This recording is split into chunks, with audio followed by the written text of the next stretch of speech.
Hi everyone, I'm Nicole Nark, Arkansas real estate broker, and welcome back to my channel with videos to help you find your way home. Today I will be talking through 3 housing market trends to look out for in 2021. At the end of the video, I'll be sharing some of my pro tips on how to navigate this market so that you can make the best decision when home buying for you and your family.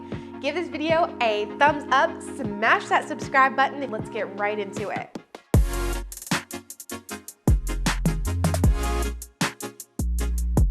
The first trend that is very popular already in 2021 is we are seeing a ton of first-time home buyers looking for a home since interest rates are so low.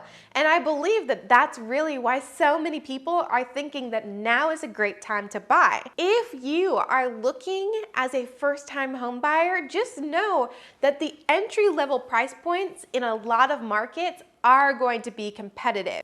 In addition to interest rates being so low and that attracting more buyers to buy than ever before, another reason why a lot of people are considering buying is because many people's either families are expanding, hello quarantine babies, or people are working from home.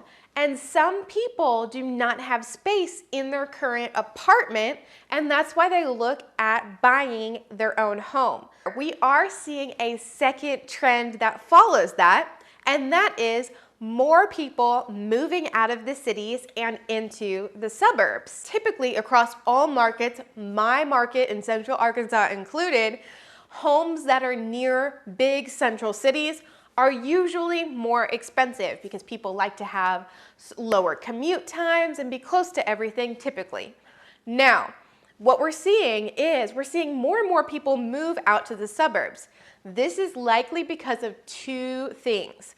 One, like I mentioned before, people are starting to work remotely, and a lot of people may be getting the news from their employer that they will have the option to continue to work remote in the future, even if employers start inviting employees to work in the office again. With that being said, people are looking for more space, and in the suburbs, you can get more house for your dollar.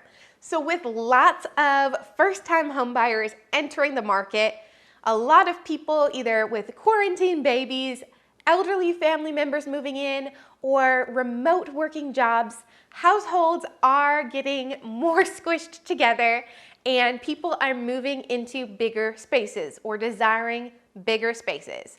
Now, because of all this, the third trend to be aware of is that there is a ton of buyer competition. Typically, across the year, real estate markets will go up and down and fluctuate between a buyer's market and a seller's market, where sometimes the sellers are controlling the prices and other times there's not a ton of buyers and buyers can get a really good deal in a buyer's market.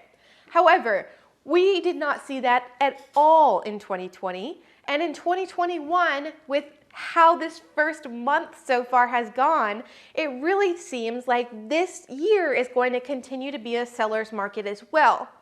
If you have watched this video because you are interested in buying a house and these low interest rates have attracted you to the opportunity, don't worry. It is still a safe time to buy overall. But you do need to be careful and you need to put together a strategy. I will just go ahead and flat out say, and I give all of the clients I work with this disclaimer, that right now I am hearing crazy things. In my market, which is typically slower than the national market, we are seeing multiple offers on pretty much every single house. Additionally, I just talked to my cousin in Denver, which is a very active market, and he just saw a property, believe it or not, that was listed for $500,000 that sold $250,000 over listing price because people bid over each other by $250,000. By $250,000. Now, of course, there are still deals to be had. Don't let that scare you.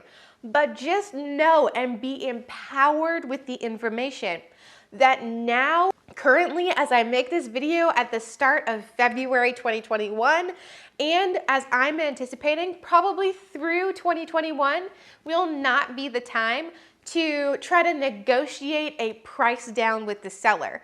Of course, work with your agent to make sure that the price that you are willing to pay is not overpaying for the house. It's still competitive for the area, but just know that if you are pre-approved for $200,000, you probably should not be looking at houses at $215 thinking that you can negotiate them down, because that's just not the market that we're in right now, and that's okay. The way to win the house you love is by making sure your offer is as competitive as possible.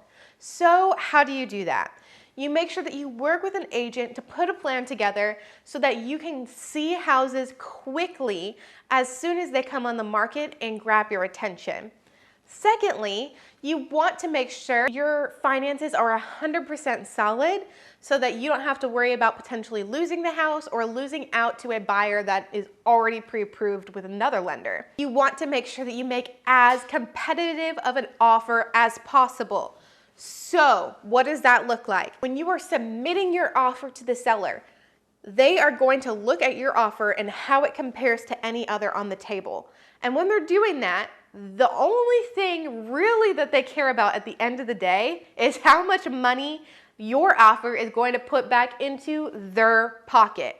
So if you are asking for closing costs on top of your offer, although you may still be able to get closing costs or part of closing costs in this market, just know that if you make a $200,000 offer and you're asking for $5,000 in closing costs, that is not going to be as strong of an offer as a $200,000 offer that someone else made with no closing costs asked for, because the seller is not going to have to pay that $5,000 out of their pocket.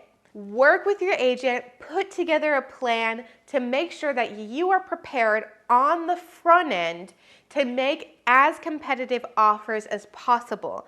Overall, I do believe that homes are going to continue to appreciate over time, and I don't think that we're gonna have like a big crash anytime soon.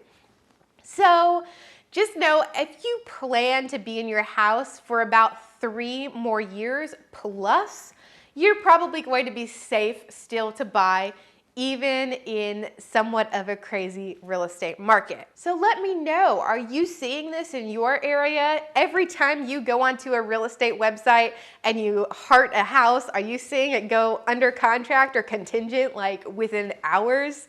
It may seem crazy, but I'd love to know what you're seeing if you are experiencing this as a first-time home buyer, and if you are concerned about it or still feeling confident. If you found this video helpful, make sure that you are subscribed to my channel.